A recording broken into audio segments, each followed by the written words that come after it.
Halo, selamat pagi saya ucapkan, atau mungkin selamat siang atau selamat malam. Kapanpun Anda mendengarkan ini, Anda bersama dengan saya, Dr. Stephen Einstein Liao, dalam acara kita Mutiara Kebenaran. Baik, dan dalam acara ini, kita akan mempelajari firman Tuhan, dan kita sudah sampai di dalam kitab 1 Samuel. Anda mungkin sudah lama mengikuti acara ini, maka Anda tahu kita sudah sampai di pasal yang ke-11 dari 1 Samuel, atau mungkin Anda baru saja bergabung dalam acara Mutiara Kebenaran, Anda mendapatkan rekaman ini entah di podcast kita atau di YouTube, atau Anda dapatkan kopi fisik entah dari siapa. Maka ketahuilah bahwa Mutiara Kebenaran kita adalah acara kita mau mempelajari firman Tuhan secara sistematis, pasal per pasal, dan kira-kira satu sesi satu pasal kira-kira. Tentu ada pasal yang pendek, ada pasal yang terlalu panjang, mungkin kita bisa gabungkan atau kita bisa pecah. Tetapi kira-kira dalam 1 jam kurang lebih, ya bisa kurang, kita akan membahas satu pasal firman Tuhan dari Kejadian. Dan kita berniat, kita menargetkan bahwa kita akan menyelesaikan perjanjian lama, yaitu kitab Maleakhi. Tentu itu suatu target yang cukup ambisius, saudara yang kasih Tuhan, karena panjang sekali, pasal-pasalnya ada banyak sekali. Dan kalau Tuhan mengizinkan, artinya Tuhan memberikan kekuatan kepada saya pribadi, dan juga memberikan waktu bagi kita. Ya tentu kalau misalnya Tuhan Yesus datang segera, kita akan lebih bahagia lagi. Ya, kita tidak selesai mungkin mutiara kebenaran, tapi pada saat itu kalau kita sudah diangkat, bertemu dengan Tuhan di sorga, maka semua pertanyaan kita tentang perjanjian lama sudah bisa langsung dijawab langsung oleh Tuhan. Maka itu lebih indah lagi. Nah, itu yang kita nanti-nantikan. Andai kata Tuhan segera datang, dan sudah dengan Tuhan, dia bisa datang. Dia bisa datang hari ini, dia bisa datang besok, dia bisa datang kapan saja. Ya, salah satu hal yang banyak orang Kristen salah kaprah adalah mereka mencari tanda-tanda kedatangan Tuhan katanya. Tapi saudara kasih Tuhan, kedatangan Tuhan sebenarnya akan datang dalam 2 fase, yaitu yang pertama pengangkatan atau yang disebut sebagai rapture dalam bahasa Inggris. Dan yang kedua adalah datang pada akhir masa kesusahan atau masa tribulation. Dan saudara, dalam Alkitab Tuhan memberikan tanda-tanda untuk kedatangannya di akhir tribulation. Tetapi untuk pengangkatan atau rapture, tidak ada tanda yang perlu terjadi. Tidak ada tanda yang perlu terjadi. Semua sudah siap sebenarnya untuk rapture, tinggal kita menantikan bunyi sangkakala itu. Nah, sambil menantikan bunyi sangkakala, saudara, kita ingin belajar firman Tuhan. Tadi saya sudah katakan, kita sudah sampai di 1 Samuel pasalnya yang ke-11. Dan pasal ini tidak terlalu panjang, 15 ayat, tapi saya rasa kita bisa memakai satu sesi untuk membahas pasal ini. Mari kita buka Alkitab kita, dan kalau Anda tidak sedang menyetir atau mungkin lari pagi atau bersepeda pagi atau apapun itu, Anda misalnya sedang duduk di rumah, saya undang Anda jangan hanya mendengarkan saja, tapi mari kita buka Alkitab bersama. Mungkin Anda punya Alkitab fisik, itu jauh lebih baik, atau Anda lihat di handphone Anda Alkitab, itu juga boleh. 1 Samuel pasal yang ke-11. Sebelum kita membaca, kita akan berdoa terlebih dahulu. Bapa yang di surga, kami mengucap syukur Tuhan untuk kasih setiamu pada kami, dan kami sebentar akan membaca satu perikop firman-Mu, yaitu firman-Mu dalam 1 Samuel pasal yang ke-11. Dan Tuhan, tolonglah kami, tolong hamba sebagai pembicara yang menyampaikan, yang menuangkan pengajaran di dalam firman-Mu untuk bisa menuangkannya dengan efektif, menyampaikannya dengan tepat, terutama Tuhan, dan pimpin kami semua, baik pembicara maupun pendengar, untuk belajar dan memahami firman-Mu, dan kemudian kami dapat menerapkannya dalam kehidupan kami. Kami meminta semua ini dengan yakin bahwa ini adalah bagian dari kehendak-Mu. Kami berdoa dalam nama Yesus Kristus. Amin. Oke, 1 Samuel pasalnya yang ke-11. Ayat 1. Maka Nahas, orang Amon itu, bergerak maju dan berkemah mengepung Yabesh Gilead. Lalu berkatalah semua orang Yabesh itu kepada Nahas, adakanlah perjanjian dengan kami, maka kami akan takluk kepadamu. Oke, jadi sedikit konteks. Ini melanjutkan tentunya cerita di 1 Samuel, Dan kita sudah bilang bahwa 1 Samuel berfokus pada 3 pribadi. Pertama-tama berfokus pada pribadi Samuel, bagaimana dia lahir, bagaimana dia tumbuh besar, bagaimana pertama dia mendengarkan panggilan Tuhan, bagaimana dia akhirnya menyelamatkan Israel dari Filistin dan lain sebagainya. Kemudian paruh kedua dari buku ini atau bagian kedua dari buku ini berkaitan dengan fokus pada pribadi Saul yang Tuhan pilih menjadi raja pertama orang Israel karena orang Israel meminta dan bersikukuh mereka mau meminta raja walaupun Samuel sudah peringatkan bahwa mereka tidak memintanya dengan motivasi yang benar, mereka mintanya dengan motivasi yang salah, yaitu mereka ingin menjadi seperti bangsa-bangsa lain dan mereka tidak memintanya dalam waktu Tuhan, waktu yang tepat, saudara kasih Tuhan. Tapi karena mereka minta, ya Tuhan memberikan apa yang mereka inginkan. Itu adalah salah satu bagian dari hukuman juga, salah satu bagian dari penghakiman ketika Tuhan menyerahkan kita kepada keinginan kita. Tapi walaupun Saul bukanlah raja yang diminta dengan benar, bukan berarti Tuhan tidak akan menyertai Saul. Bagaimanapun juga Saul adalah orang yang Tuhan pilih dan Samuel diperintahkan Tuhan untuk mengurapi Saul. Jadi walaupun Saul ini bukanlah raja yang sungguh-sungguh artinya sesuai dengan waktu Tuhan, namun tidak berarti Samuel ditakdirkan untuk gagal. Tidak, sama sekali tidak. Ya, Tuhan menyertai Saul dan kita sudah lihat di pasalnya yang ke-9 dan 10 bagaimana roh Tuhan turun kepada Saul dan Tuhan memberikan dia hati yang baru dan dia menjadi manusia yang baru. Jadi Tuhan memberikan Saul segenap kesempatan dan segala yang dia perlukan untuk bisa sukses menjadi raja Israel. Saudara Tuhan, ini sungguh luar biasa sekali. Dan di pasal 10 terakhir kita melihat akhirnya dia dinyatakan kepada bangsa itu dan mereka senang, mayoritas orang Israel senang walaupun ada sebagian yang tidak senang. Dan ini wajar saja karena di antara sekian banyak orang pasti ada yang tidak senang bahwa bukan dari kelompok dia yang terpilih atau mungkin tidak sesuai dengan keinginan mereka dan lain sebagainya. Dan walaupun raja sudah dipilih, namun karena Israel belum pernah punya raja, maka semua orang masih bingung-bingung dan masih canggung dengan raja ini. Dan dibutuhkan suatu insiden untuk benar-benar mengukuhkan Saul sebagai raja, bukan hanya secara resmi, tapi artinya diterima secara real dalam kehidupan orang Israel. Dan 1 Samuel pasal 11 menyuguhkan insiden semacam itu dan ini dimulai dengan suatu krisis dengan Tuhan, suatu krisis di mana ada seorang raja asing yaitu Nahas menyerang salah satu kota Israel. Dan ini menjadi suatu pelajaran bagi kita bahwa hal-hal yang baik bisa datang dari krisis, hal-hal yang perkembangan-perkembangan yang positif bisa datang karena adanya krisis, karena adanya suatu bencana, karena krisis dan bencana akhirnya bisa menimbulkan pahlawan-pahlawan, menimbulkan orang-orang yang setia, membuktikan orang-orang yang kuat, saudara kasih Tuhan. Jadi ya kadang-kadang kita berkata memang di dunia yang di dunia yang kita hidupi sekarang yang sudah jatuh dalam dosa ini, kita ada menghadapi banyak hal yang tidak menyenangkan, saudara.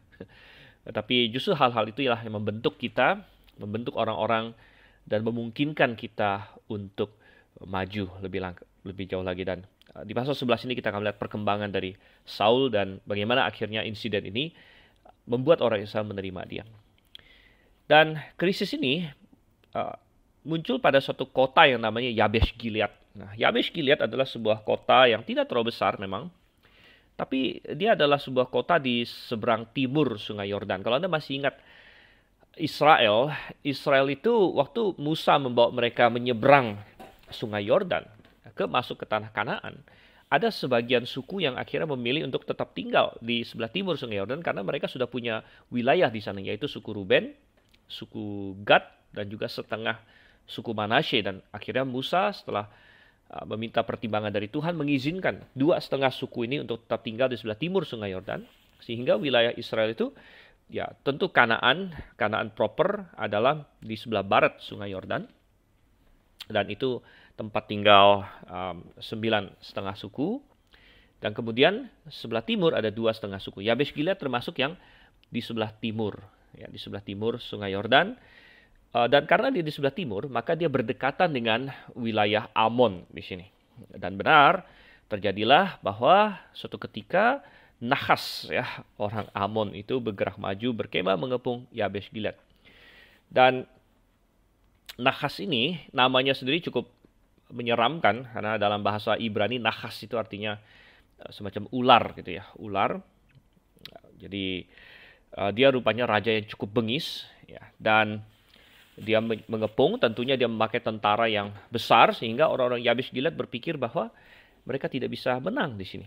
Sehingga orang-orang Yabesh berkata kepada Nahas di ayat 1, adakanlah perjanjian dengan kami, maka kami akan takluk kepadamu.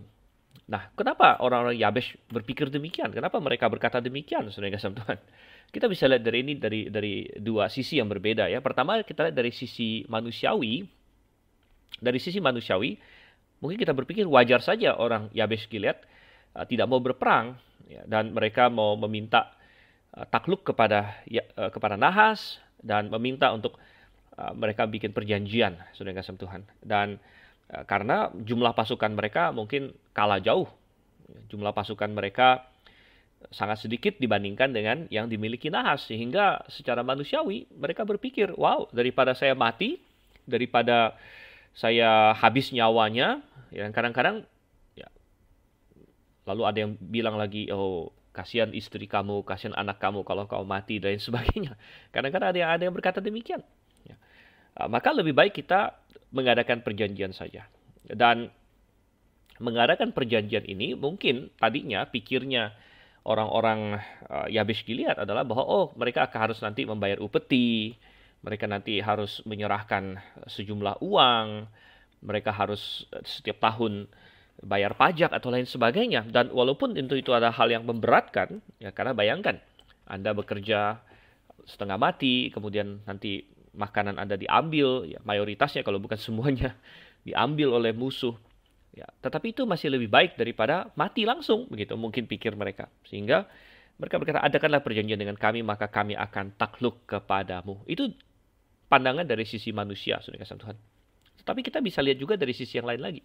Dari sisi iman kita berkata, ini menunjukkan betapa terpuruknya orang Israel pada waktu itu. Mereka adalah bangsa pilihan, mereka adalah orang Israel. Waktu Musa masuk ke sana, mereka yang mengalahkan bangsa Moab, mereka mengalahkan bangsa raja namanya Sihon, ya, dan lain sebagainya. Kemudian ketika mereka menyeberang Sungai Yordan, mereka juga mengalahkan semua bangsa-bangsa sekelilingnya. Mereka adalah umat pilihan Tuhan. Gitu. Mereka adalah orang-orang yang Tuhan berikan tanah itu bagi mereka. Ya. Dan bahwa mereka lalu sekarang harus menyerah kepada seorang raja Amon, Nahas di sini memperlihatkan betapa jauhnya kemerosotan rohani mereka, sehingga mereka tidak memiliki kekuatan baik rohani, ya, terutama rohani, ya, akhirnya merembet kepada kekuatan yang lain, yaitu kekuatan fisik. Ya, mereka tidak memiliki itu untuk bisa melawan si Nahas ini. Ya. Mestinya, ya, kalau mereka punya iman, kalau mereka masih punya hubungan yang erat dengan Tuhan, dengan Jehovah, dengan pencipta langit dan bumi, maka mereka tidak perlu takut dengan bangsa yang sebesar apapun, yang sekuat apapun. Gitu. Ya, bukankah mereka sudah mengalahkan Og dan Sihon dan Yeriko dan segala macam yang lain? Ya, mereka sudah mengalahkannya. Nenek moyang mereka minimal yang mengenal Tuhan. Ya, tapi ya, orang generasi itu rupanya ya, mereka tidak memiliki kekuatan rohani seperti itu. Sehingga mereka akhirnya berkompromi. Mereka berpikir, ya kita berkompromi sajalah. Dan ini sekali lagi memiliki aplikasi bagi kita. Ya, dan seringkali di dalam pertempuran rohani kita, dalam hidup kita, mungkin hari ini kita tidak lagi berperang, kebanyakan kita ya, tidak menghadapi perang secara fisik. Tapi saya dapat pastikan bahwa setiap orang Kristen menghadapi peperangan rohani. Dan peperangan rohani itu kadang-kadang kita dihadapkan pada tantangan. Ya, tantangan apakah kita akan takluk mengkompromikan iman kita, ya, atau kita akan melawan, saudara kasih Tuhan. Dan kita akan lihat bahwa secara manusiawi kadang-kadang banyak orang yang akan berpikir, aduh, tidak worth it, ya, tidak pantaslah saya demi hal ini saya mengorbankan hidup saya, mengorbankan keluarga saya, mengorbankan harta saya, penghidupan saya, dan lain sebagainya. Mereka berpikir ini tidak pantas untuk itu. Ya. Tetapi ya kalau kita memiliki iman bahwa tidak, ya saya tidak akan mengkompromikan kebenaran. Dan itulah yang dilakukan oleh para martir sepanjang zaman, orang-orang yang memiliki iman yang teguh. Ya. Kita sudah melihat itu. Ya. Dan terutama adalah kaum baptis, saudara kasih Tuhan. Kaum baptis sepanjang sejarah telah membuktikan bahwa demi kebenaran mereka tidak akan kompromi. Ya. Dan mereka dianiaya bukan hanya oleh orang non-Kristen, tetapi bahkan oleh orang-orang yang mengaku diri Kristen sekalipun. Mengaku diri Kristen. Jadi kaum baptis dianiaya oleh Katolik misalnya. Di zaman-zaman pertengahan, ya, kaum baptis waktu itu dikenal dengan berbagai nama. Ada yang menyebut mereka kaum Waldensian, ada yang menyebut mereka kaum Albigensis, ada yang menyebut mereka kaum Katari, kaum Novatian, dan lain sebagainya. Mereka dikenal dengan berbagai nama pada waktu itu. Tetapi mereka memiliki ciri khas, yaitu ciri khas mereka menolak gereja Katolik sebagai gereja yang benar. Kemudian mereka mempertahankan baptisan hanya atas orang yang sudah percaya, dan baptisan itu dimasukkan ke dalam air. Dan mereka menolak ya baptisan yang dilakukan oleh gereja Katolik karena mereka tidak menganggap Katolik sebagai gereja yang benar, yang dari Tuhan. Sehingga kalau ada orang Katolik yang bertobat dan mau masuk ke mereka, mereka bilang kamu belum pernah dibaptis dengan benar, maka kamu perlu dibaptis dengan benar. Nah, oleh musuh-musuh mereka, mereka disebut sebagai kaum Anabaptis. Disebut sebagai kaum Anabaptis. Karena ana itu berarti ulang. Jadi kaum yang membaptis ulang. Ya, padahal orang-orang ini berkata bahwa sebenarnya kami bukan baptis ulang, tapi membaptis dengan benar untuk pertama kalinya. Gitu. Karena kita menolak baptisan yang dilakukan oleh Katolik katanya. Dan untuk itu mereka dianiaya. Mereka dibunuh. Ya. Kemudian mereka juga mempertahankan masalah perjamuan Tuhan. Karena Katolik punya doktrin transubstansiasi. Bahwa ketika mereka melakukan misa dan ekaristi, imam Katolik akan mengambil hosti. Dan kemudian berdoa. Dan katanya menurut doktrin Katolik transubstansiasi, ketika imam Katolik itu berdoa, maka hosti itu akan berubah menjadi literal daging Tuhan Yesus. Benar-benar terjadi perubahan yang misterius. Ya. Perubahan yang mistik. Kenapa mereka katakan perubahan mistik? Karena kalau diteropong dan dicek di bawah mikroskop atau dites dengan barang lain, secara fisik memang tetap roti. Cuman menurut mereka secara mistik berubah benar-benar menjadi daging Tuhan Yesus. Gitu. Dan kaum Anabaptis ini, yang dituduh Anabaptis oleh musuh-musuh mereka, mereka menolak hal ini. Ya, mereka berkata tidak. Tidak. Roti ini hanyalah suatu peringatan, suatu simbol saja dari daging Tuhan Yesus, bukan benar-benar dagingnya. Dan untuk itu mereka juga dianiaya, saudara kasih Tuhan. Banyak di antara mereka yang ditangkap, ya, mereka disiksa, mereka dibunuh. Dan mungkin secara manusiawi kita berpikir, apakah worth it, apakah pantas ya saya menderita sebanyak itu demi doktrin ini, saudara kasih Tuhan. Dan sayang sekali, bukan hanya kaum Katolik yang bahkan menganiaya, kaum Protestan yang akhirnya keluar dari Katolik juga menganiaya kaum Anabaptis. Contohnya, Zwingli, ya, seorang reformator di daerah Swiss. Dia awalnya mengajarkan murid-muridnya tentang Alkitab, mengajarkan mereka dalam Alkitab bahasa Yunani lain sebagainya. Dan ada sebagian muridnya yang pertama ikut dia, tapi kemudian ikut dia keluar dari Katolik, tapi kemudian merasa bahwa dia masih belum cukup jauh melangkah. Dan mereka berkata, kalau kita mau benar-benar sesuai Alkitab, maka baptisan itu tidak boleh pada bayi. Ya, karena kaum Protestan akhirnya masih tetap membaptis bayi, sama seperti Katolik. Dan murid-murid Zwingli sebagian berkata bahwa ternyata tidak. Ternyata dalam Alkitab baptisan itu hanya untuk orang percaya, sehingga akhirnya mereka membaptis ulang. Ya, karena mereka bilang ini baru baptis yang benar pertama kali, tapi dianggap oleh musuh-musuh mereka membaptis ulang orang-orang yang keluar dari Katolik maupun keluar dari Protestan. Ya, kalau mau bergabung dengan mereka baptis dengan benar pertama kalinya, tapi dianggap baptis ulang. Dan Zwingli sangat marah sekali, dan Zwingli akhirnya mengeluarkan suatu aturan bahwa barang siapa yang membaptis kedua kali harus dibaptis ketiga kali. Dan maksudnya dibaptis ketiga kali adalah harus ditenggelamkan, saudara kasih Tuhan. Jadi hukumannya hukuman mati, ditenggelamkan. Dan akhirnya tertangkap salah satu mantan muridnya Zwingli sendiri, namanya Felix Manz. Dan Felix Manz tertangkap, dan akhirnya apa yang terjadi? Ya, dengan sukacita dia dijalankan ke sungai, namanya Sungai Limnat waktu itu, dan dia ditenggelamkan di sana. Ya. Oh, saudara kasih Tuhan, Anda berpikir demi satu doktrin, ya, demi satu doktrin.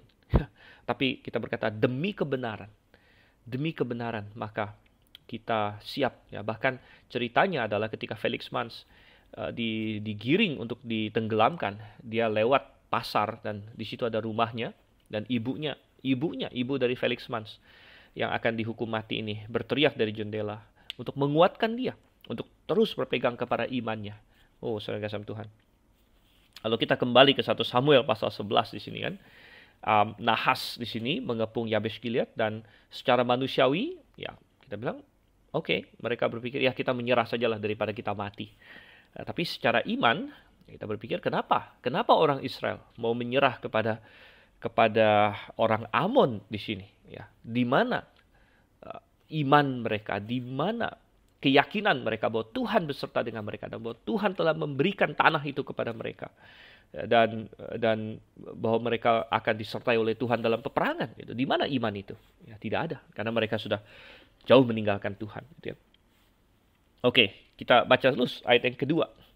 Tetapi Nahas orang Amon itu berkata kepada mereka, dengan syarat inilah aku akan mengadakan perjanjian dengan kamu bahwa tiap mata kananmu akan kucungkil. Dengan demikian aku mendatangkan malu kepada segenap orang Israel. Wow, saudara kasih Tuhan. Mungkin orang-orang Yabesh Gilead ketika tadinya mereka mau menyerah, mereka berpikir bahwa mungkin perjanjiannya hanyalah kita akan disuruh bayar pajak, kita akan dirampok harta kita dan sebagainya. Mungkin mereka mengharapkan itu isi perjanjiannya. Tetapi tidak mereka sangka-sangka bahwa ternyata yang diminta oleh Nahas adalah katanya tiap mata kanan kalian akan kucungkil, ya. Dan bukankah ini kembali menggambarkan, mengilustrasikan prinsip rohani bahwa kadang-kadang ketika kita memutuskan untuk kompromi, kita berpikir bahwa kita akan berkompromi sejauh ini. Tetapi pada kenyataannya kadang-kadang kompromi kita harus lebih lagi dari yang tadinya kita pikirkan, saudara. Ini sering terjadi. Ya, kadang-kadang kita berpikir, ya udahlah, saya kompromi sedikit ya. Tapi kadang-kadang tidak bisa sedikit karena sudah tanggung. Dan kadang-kadang dituntut lebih lagi, begitu. Dituntut lebih lagi, dan akhirnya kita harus melangkah lebih lagi. Oh, saudara kasih Tuhan. Ini adalah benar-benar suatu ilustrasi ya akan suatu pertempuran rohani juga. Ingat, Nahas tadi kita bilang artinya sendiri ular ya. Jadi Nahas bisa kita masukkan di sini seperti iblis menyerang kita. Seperti iblis menyerang kita. Dan iblis mau membuat kita berkompromi, iblis mau kita tunduk kepadanya, dan iblis memberikan tuntutan yang luar biasa berat di sini. Ya, tiap mata kanan akan kucungkil, katanya. Dengan demikian aku menandakan malu kepada segenap orang Israel. Jadi itu tujuannya Nahas, dia ingin nomor satu membesarkan dirinya sehingga dia nampak seperti raja yang hebat, dan nomor dua dia ingin membuat orang Israel malu. Ya, karena dia menganggap orang Israel sebagai musuh. Ya, dan itu yang iblis ingin.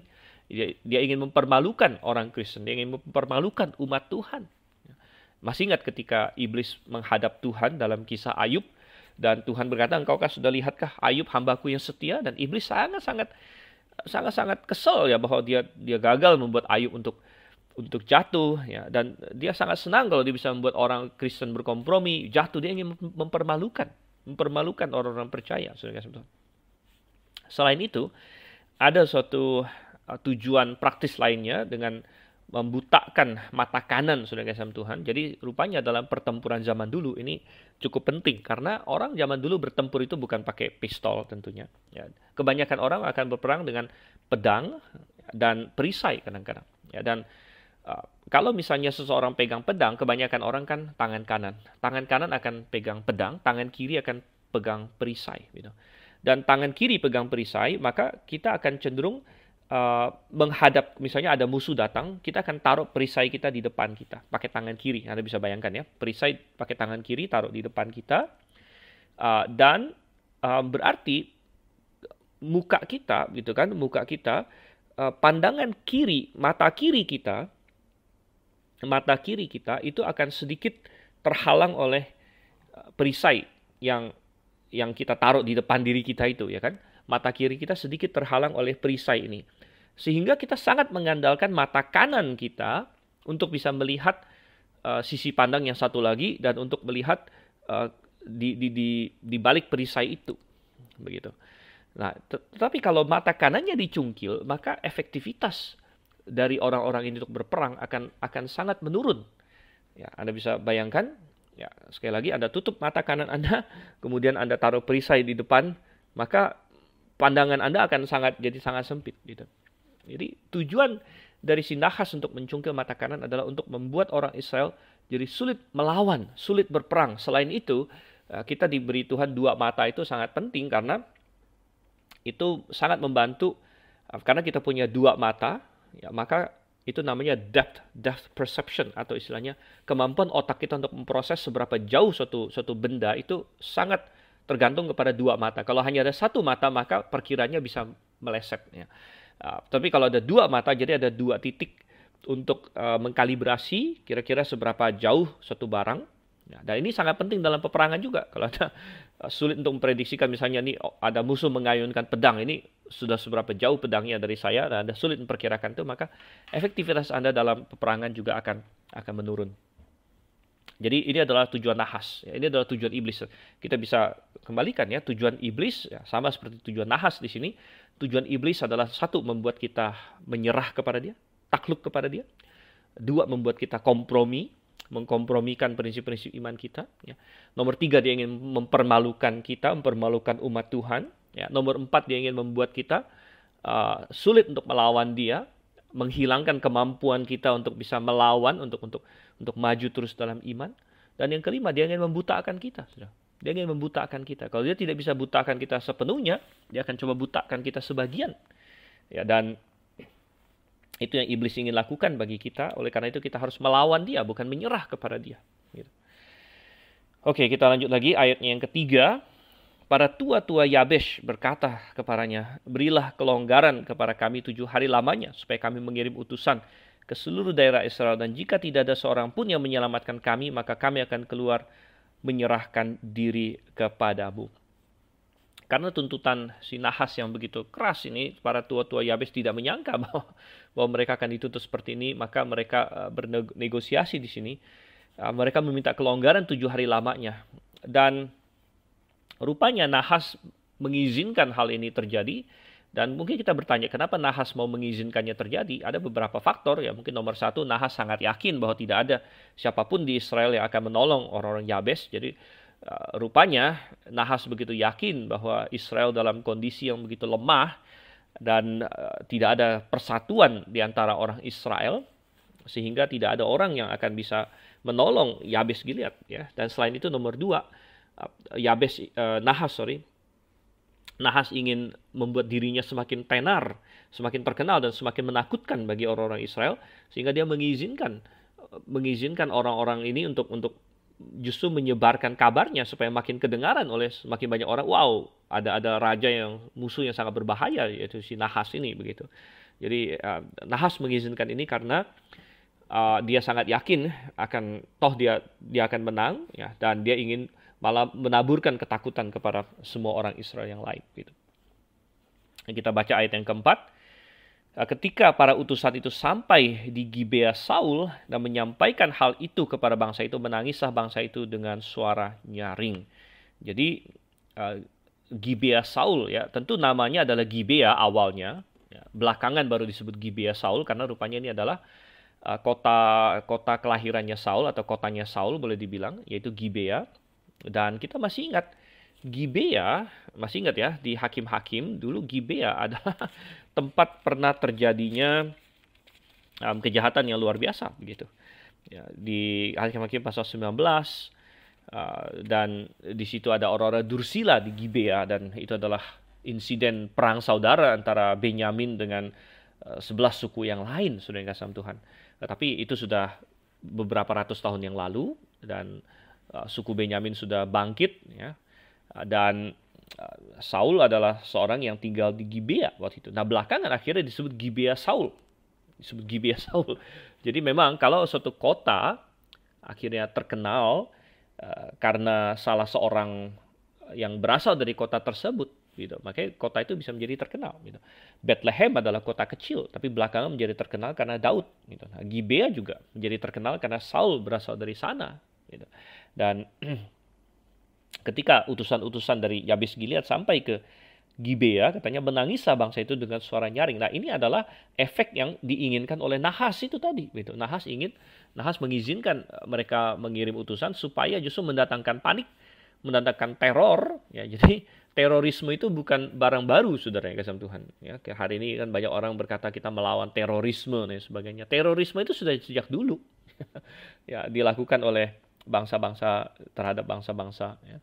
Dan Nahas ingin melancarkan terorisme, dia ingin orang Israel yang lain ketakutan, gitu. Sehingga nanti kalau gilirannya setelah mengalahkan Yabes Gilead, mungkin Nahas berpikir dia akan maju ke kota-kota yang lain, dan kalau mereka sudah ketakutan akan dia, akan jauh lebih mudah lagi, gitu.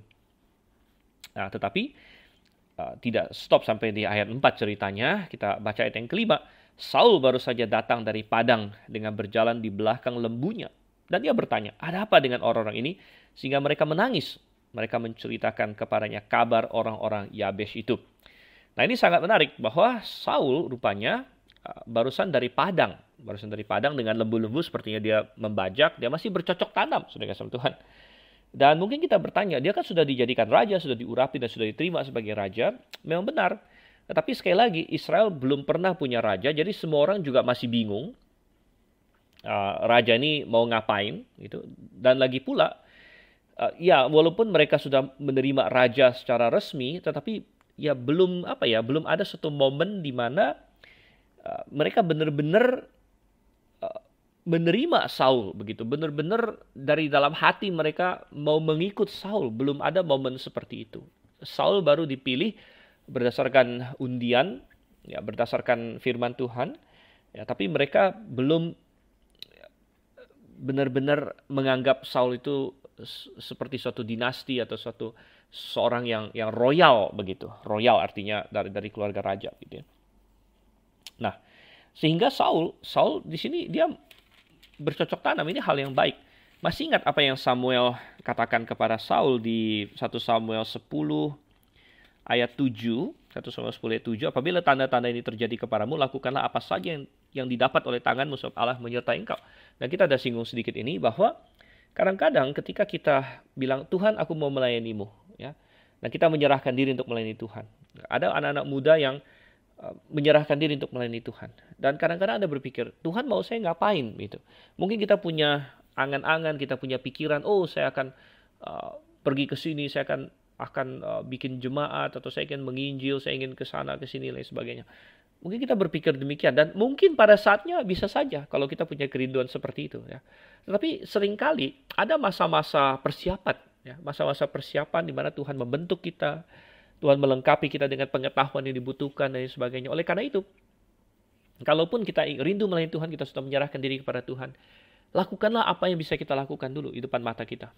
Jangan kita berpikir gini. Kadang-kadang ada orang salah berpikir. Misalnya dia pengen menjadi misioneri, misalnya dia ingin menjadi penginjil misioneri ke suatu tempat, dan dia bilang, oh saya mau pergi ke Afrika katakanlah, atau saya mau pergi kemana begitu.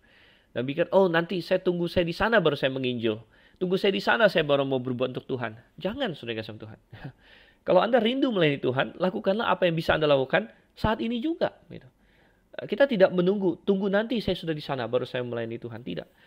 Kita persiapkan diri. Lakukan apa yang bisa kita lakukan saat ini juga. Ya. Kalau ada orang yang kita ketemu saat ini bisa kita injili. Bersaksi bagi dia. Ada kegiatan apa yang bisa kita bantu di jemaat kita, di gereja kita. Lakukan. Ya.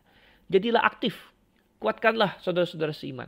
Lakukan apa yang tanganmu bisa lakukan. Dan Saul, walaupun sudah jadi raja, dia belum ada kegiatan sebagai raja. Belum ada istana, belum ada birokrasi yang dibentuk. Belum ada hal-hal seperti itu. Jadi ya dia bercocok tanam. Dia bawa lembunya, dia pergi dan sebagainya. Ini hal yang baik di sini ya. Nah, tetapi akhirnya Saul barusan kembali di sini dari ladangnya, mereka ceritakan kepada dia. Mereka bilang, ada apa? Ada apa katanya. Lalu mereka akan ceritakan kepadanya. Ayat 6, ketika Saul mendengar kabar itu, maka berkuasalah roh Allah atas dia dan menyala-nyalalah amarahnya dengan sangat. Diambilnyalah sepasang lembu, dipotong-potongnya, lalu potongan-potongan itu dikirimkannya ke seluruh daerah Israel dengan perantaran utusan. Pesannya, siapa yang tidak maju mengikuti Saul dan mengikuti Samuel, lembu-lembunya akan diperlakukan juga demikian. Lalu Tuhan mendatangkan ketakutan kepada bangsa itu sehingga majulah mereka serentak. Dan kita melihat di sini bahwa roh Allah ya berkuasa atas Saul. Ketika Saul mendengar ini, Tuhan bekerja dalam dirinya.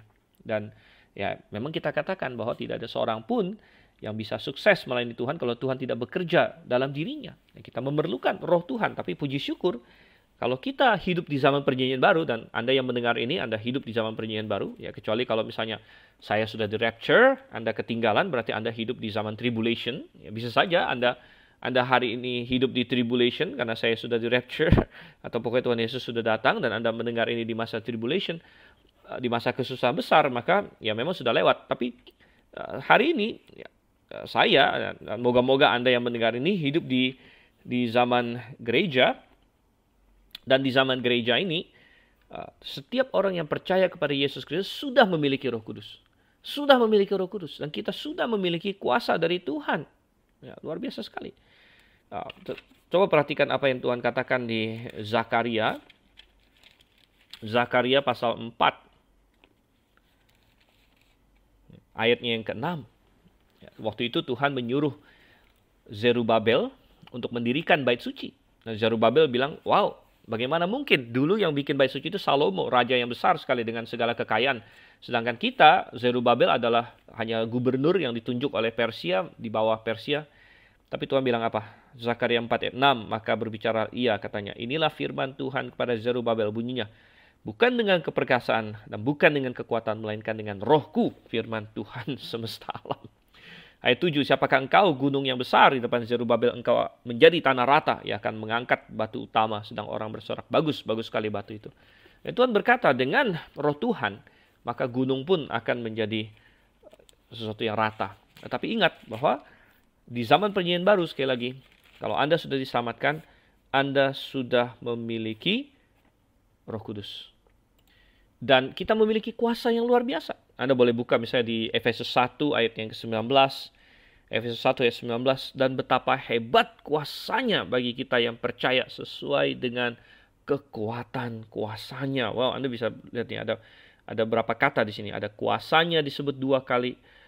Betapa kekuatannya disebut ya di situ, dan betapa hebat katanya, betapa hebat kuasanya bagi kita yang percaya sesuai dengan kekuatan kuasanya. Oleh karena itu, kalau kita mau berbuat untuk Tuhan, dan nomor 1 pastikan Anda sudah diselamatkan. Kalau sudah diselamatkan, maka Roh Kudus menyertai kita. Ya. Kembali ke 1 Samuel pasal yang ke-11. Di sini dikatakan Roh Tuhan berkuasa atas Saul dan menyala-nyalalah amarahnya dengan sangat. Oh, sudah kasih Tuhan. Dan ketika dia marah, maka dia ambil lembunya, dipotong-potong. Nah, mungkin saat marah itu dia tidak mikir ya, wah ini lembu siapa ini? Ya nggak apa-apa, lembu saya nggak apa-apa. Dipotong-potong, dikirim ke seluruh Israel. Dan ini adalah salah satu contoh amarah yang alkitabiah, amarah yang baik. Karena amarah ini timbul karena Roh Tuhan bekerja atas dirinya. Dan memang Tuhan menciptakan manusia sesuai dengan gambar dan rupa Allah. Termasuk kita bisa memiliki emosi, kita bisa memiliki perasaan. Allah memiliki emosi, Allah memiliki perasaan. Ada suatu perdebatan memang tentang doktrin Allah. Ada sebagian orang yang mengatakan bahwa Tuhan itu tidak memiliki perasaan sebenarnya. Ya, mereka menyebut doktrin ini adalah the impassibility of God. Impassibility. Ya, jadi mereka berkata bahwa dalam Alkitab ketika dikatakan Tuhan marah, Tuhan ini dan sebagainya, itu hanya bahasa ilustrasi aja. Tuhan tidak benar-benar bisa dipengaruhi oleh ciptaannya begitu. Tetapi saudara kasih Tuhan, kita berkata bahwa Alkitab mengatakan Allah cemburu, Allah marah, ya, Allah bisa bersedih dan sebagainya. Tuhan Yesus bersedih, ya. Jadi kita berkata bahwa doktrin impassibility of God lebih didasarkan kepada filosofi sebenarnya. Filosofi mengenai konsep Allah itu harus bagaimana gitu, daripada didasarkan kepada bukti-bukti di dalam Alkitab itu sendiri. Dan kita berkata bahwa Allah yang bisa murka. Dan manusia diciptakan menurut gambar dan rupa Allah, Allah menciptakan manusia yang bisa marah juga. Nah, tetapi marah itu bisa benar, bisa salah, saudara kasih Tuhan. Coba kita buka dalam Yakobus di sini. Yakobus ada satu ayat yang bagus. Yakobus pasal 1 ayatnya yang ke ayat yang 19 dan 20. Yakobus 1 ayat 19 dan 20. Hai saudara-saudara yang kukasihi, ingatlah hal ini. Setiap orang hendaklah cepat untuk mendengar, tapi lambat untuk berkata-kata. Dan juga lambat untuk marah, sebab amarah manusia tidak mengerjakan kebenaran di hadapan Allah. Jadi amarah yang manusiawi, yang tercemar oleh dosa, tidak mengerjakan kebenaran di hadapan Allah. Tapi ya, itu kita harus menjadi peringatan bagi kita. Tetapi bukan berarti setiap marah itu pasti dosa juga, karena ada marah yang tidak berdosa. Contohnya kita buka dalam Efesus 4 ayat 26. Efesus 4 ayat 26. Apabila kamu menjadi marah, janganlah kamu berbuat dosa. Jadi rupanya kita bisa marah tanpa berbuat dosa. Bahkan itu diperintahkan bagi kita bahwa kalau kita marah jangan sampai berbuat dosa. Nah, untuk bisa tahu apa itu marah yang tidak berdosa, kita harus tahu dulu apa sih fungsinya marah, apa itu marah sebenarnya, begitu kan? Dan kita dapatkan seperti yang di 1 Samuel 11 di sini, kita mendapatkan pelajaran yang indah bahwa marah yang benar, marah itu Tuhan ciptakan manusia kok bisa marah gitu kan. Marah itu adalah suatu emosi yang memuncak dalam diri kita yang Tuhan desain supaya memberikan kita kekuatan atau energi atau dorongan untuk membenarkan sesuatu yang salah, begitu, atau untuk merespon kepada suatu hal yang salah, begitu. Ya. Jadi itu adalah fungsi marah yang sebenarnya, bahwa ketika seseorang marah, Anda ingat-ingat ya, kalau Anda marah, maka ada suatu dorongan yang kuat, dan Anda seperti mendapatkan kekuatan, mendapatkan energi gitu. Nggak ada orang yang marah lalu lemes-lemes, letoy-letoy gitu, itu nggak marah namanya. Gitu. Tapi kalau orang itu marah, maka dalam dirinya kayak ada api yang membara, jadi dia kayak dienergisasi begitu. Dan sebenarnya Tuhan memang rancang itu supaya dia bisa merespon kepada suatu kesalahan, atau dia punya energi untuk membenarkan apa yang salah. Tujuannya seperti itu. Nah, kenapa amarah manusia yang sudah tercemar oleh dosa seringkali malah tidak mengerjakan kebenaran? Itu karena nomor satu, alasan marahnya bisa salah.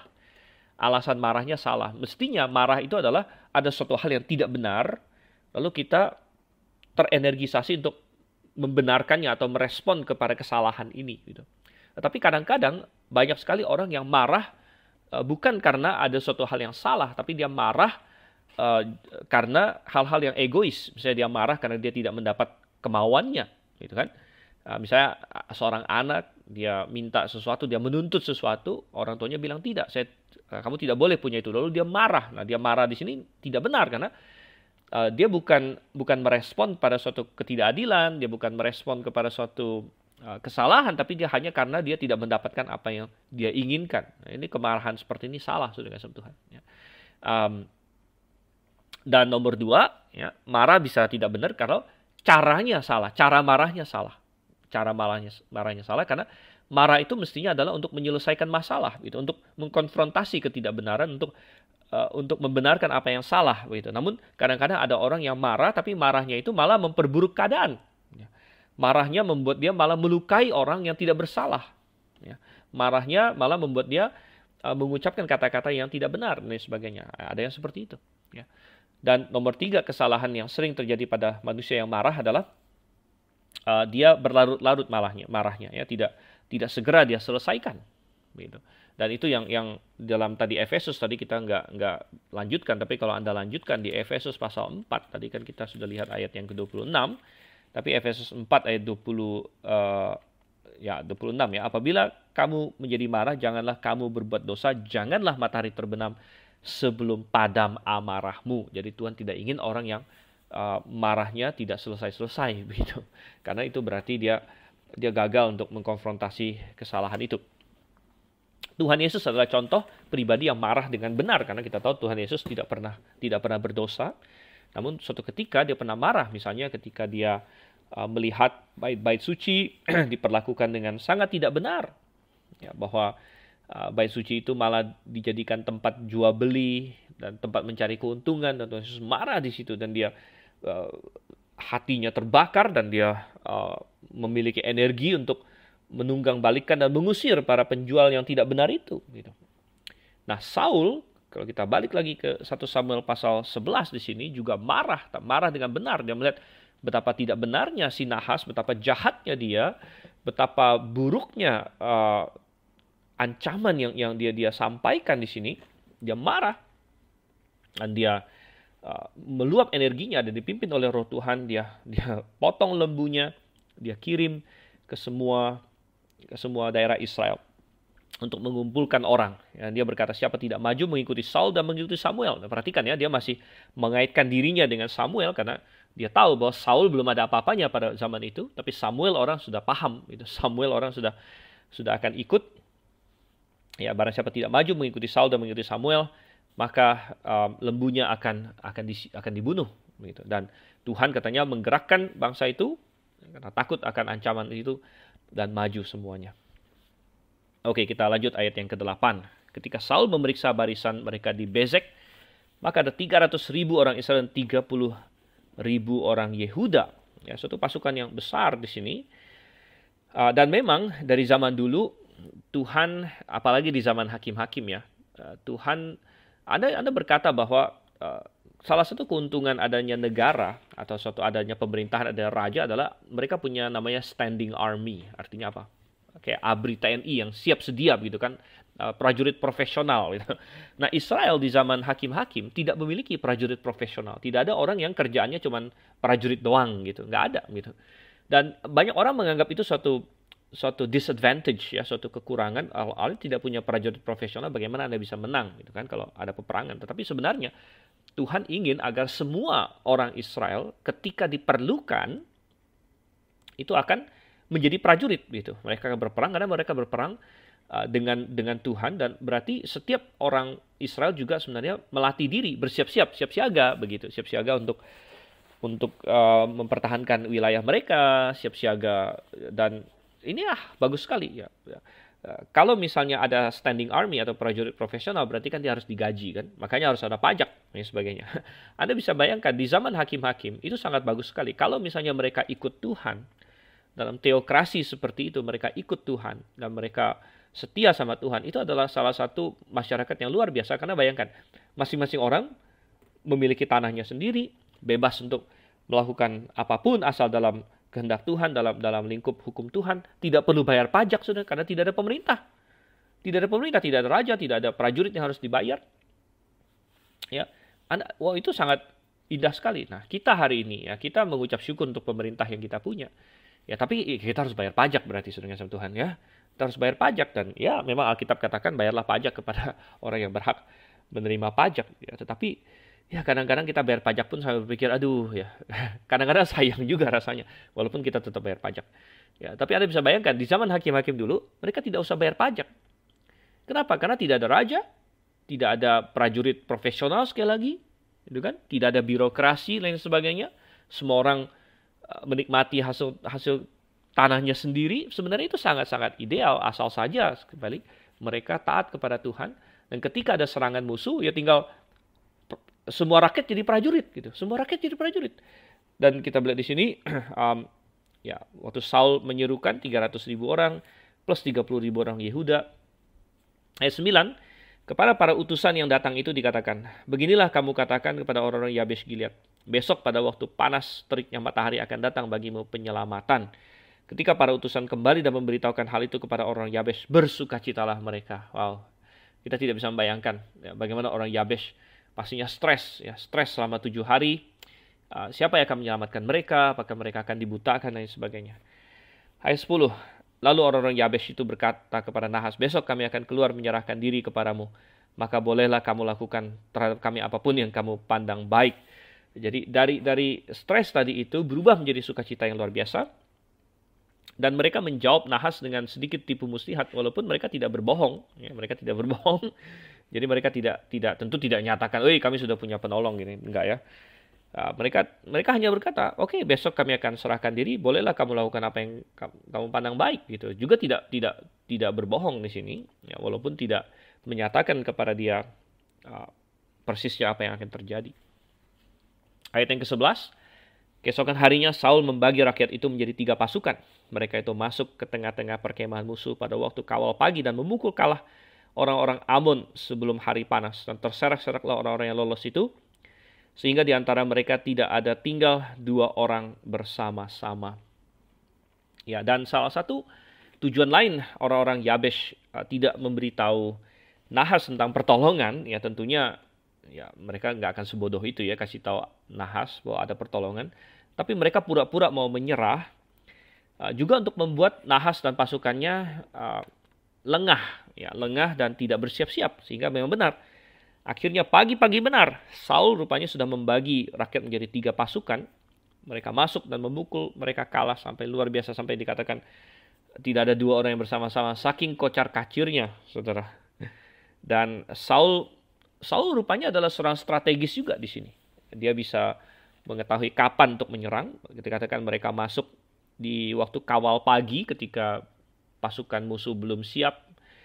Kemudian dia membagi menjadi 3 pasukan ini untuk memaksimalkan kehancuran yang dilakukan pada musuh dan lain sebagainya. Jadi rupanya Saul punya orang yang cukup punya taktik dan lain sebagainya. Dan ini memberitahu kita suatu pelajaran yang sudah berulang kali kita dapatkan, bahwa sekalipun Tuhan menyertai kita, bukan berarti kita tidak boleh, atau bahwa Tuhan tidak memakai cara-cara dan metode-metode, begitu kan? Ya, Tuhan tetap bisa memakai cara-cara dan metode-metode, memakai strategi manusia. Ya, seringkali Tuhan, Anda masih ingat di kitab Yosua waktu mereka mau mengalahkan Ai.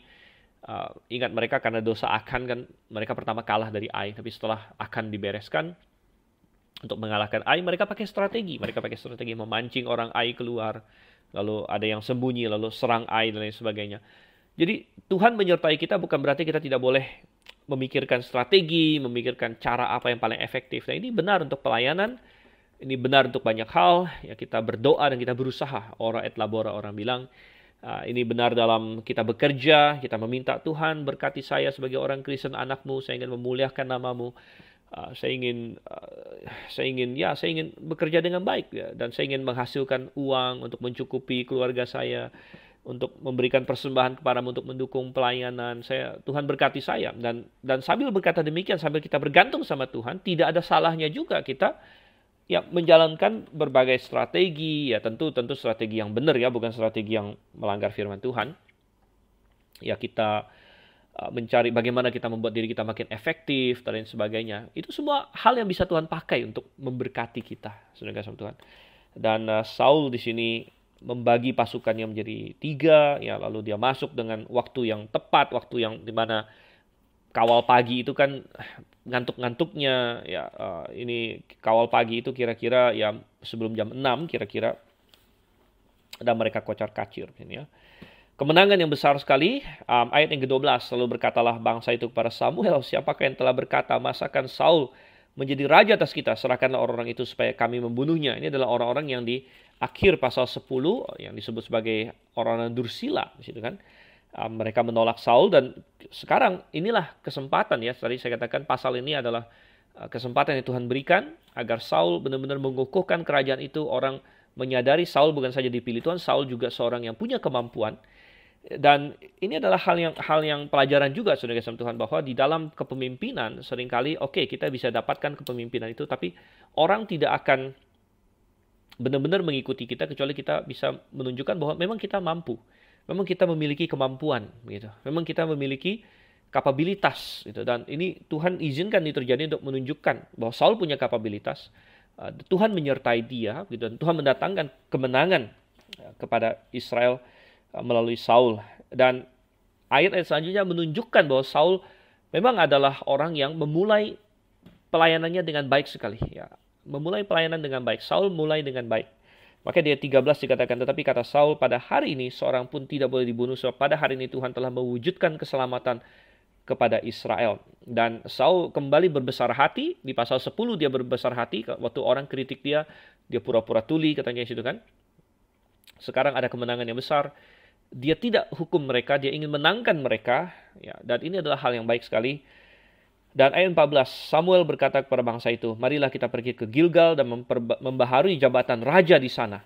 Membaharui jabatan raja, jadi mungkin setelah pertama mereka mengangkat Saul menjadi raja, tapi tidak ada pergerakan bagaimana, begitu. Tidak ada seperti apa, tapi sekarang mereka memperbaharui jabatan raja. Ayat 15, lalu pergilah seluruh bangsa itu ke Gilgal dan menjadikan Saul raja di sana di hadapan Tuhan di Gilgal, dan mereka mempersembahkan di sana korban keselamatan di hadapan Tuhan, dan bersukarialah di sana Saul dan semua orang Israel dengan sangat. Ya, jadi insiden ini membuat mereka benar-benar menerima Saul, dan Saul bukan hanya menjadi raja in name atau dari namanya, dari titelnya, tapi raja in fact atau de facto-nya juga. Mereka benar-benar menerima dia, dan suatu permulaan yang baik tadi ya sudah kita sebut ya. Andai kata saja Saul seperti ini terus sepanjang pelayanan dia sebagai raja, bahwa dia terus mengandalkan Tuhan, dia terus rendah hati, dan bagaimana dia berbesar hati ya. Belakangan dia meninggalkan ini semua. Dia menjadi tidak setia kepada Tuhan, dia tidak berbesar hati lagi kepada Daud, bahkan sangat iri kepada Daud dan bahkan mau membunuh Daud. Intinya dia meninggalkan segala prinsip-prinsip yang dia pegang pada waktu awal ya, dan ini yang harus menjadi peringatan bagi kita juga. Banyak orang memulai dengan baik, tetapi mari kita selesaikan dengan baik. Itu hal yang Paulus katakan waktu dia hampir mati di 2 Timotius 4. Aku sudah bertanding dengan baik, aku sudah menyelesaikan pertandingan iman dengan baik. Oke, jadi mari kita setia kepada Tuhan. Banyak sekali pelajaran yang kita dapatkan. Jangan berkompromi, jangan menyerah kepada si ular, si nahas itu, sudah kasih Tuhan. Tetapi mari kita mengandalkan Tuhan, kita setia. Sampai di sini dulu, dan jangan lewatkan pelajaran-pelajaran selanjutnya dari Mutiara Kebenaran. Salam Maranatha.